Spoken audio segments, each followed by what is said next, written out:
Hansel and Gretel. Once there was a woodcutter. He was very poor. One day he said to his wife, "What will become of us? We are so poor we cannot feed the children." His wife said, "We will take the children into the forest and leave them there. They must take care of themselves." Hansel and Gretel were listening at the door.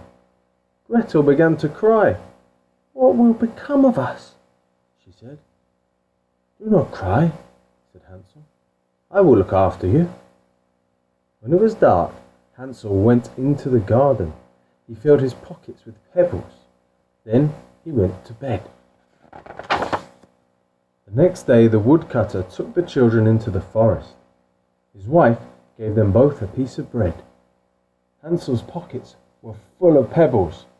Gretel had to put the bread in her apron. Hansel kept looking back at the house. "What are you looking at?" asked the woodcutter. "I am looking at my little cat," said Hansel. But really, he was dropping pebbles on the path.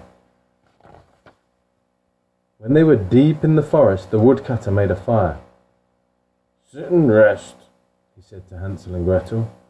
"When we have cut the wood, we will come back for you." Hansel and Gretel waited and waited. Their father did not return. At last, they went to sleep. When Hansel and Gretel woke, it was dark. They were alone. Gretel began to cry. "Do not cry," said Hansel. "As soon as the moon rises, I will take you home." The moonlight shone on the pebbles Hansel had dropped on the path. They followed them all the way home. Some days later, Hansel and Gretel heard their stepmother plotting again.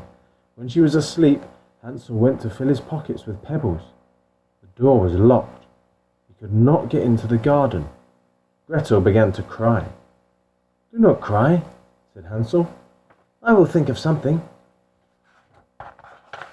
Next morning, their stepmother gave them both a piece of bread. Hansel put his bread into his pocket. He broke it into crumbs. "Why do you always look back?" asked the woodcutter. "I am watching my pigeon," said Hansel. But really, he was dropping crumbs along the path. The children were left as before. The moon rose. Hansel looked for the crumbs. They were not there. Birds had eaten them. Now Hansel and Gretel were lost. 3 days passed. Then they saw a white bird. "It wants us to follow it," said Hansel. Hansel and Gretel followed the bird. It led them to a house with walls made of gingerbread. It had a roof made of cake and windows made of sugar. Hansel and Gretel were hungry. They broke off a piece of the house. They began to eat. "Nibble, nibble like a mouse. Who is nibbling at my house?" said a voice. The children thought it was the wind and took no notice. The door of the house opened. An old woman came out. The old woman asked them into the house. She gave them food to eat and a bed to sleep in. The children thought she was kind. She was really a witch. She had made the gingerbread house to trap children. She ate children for dinner. The witch shut Hansel in a stable. It had bars in the door. Then the witch woke Gretel. "Cook something for your brother," she said. "I want to fatten him up before I eat him." Gretel wept, but she had to do as she was told. Hansel was given the best food. Gretel was given the scraps. Every day the witch made Hansel put his finger through the bars. Every day Hansel held out a bone instead of his finger. The witch could not see very well. Every day she said, "Not fat enough yet." One day the witch could wait no longer. "Fetch some water, gal. Fill the pot," she said. When that was done, she said, "Call into the oven, gal. Make sure it is hot." The witch was going to push Gretel into the oven. Gretel guessed what the witch was going to do. "I do not know how to get into the oven," she said. "Silly girl," said the witch. "I will show you."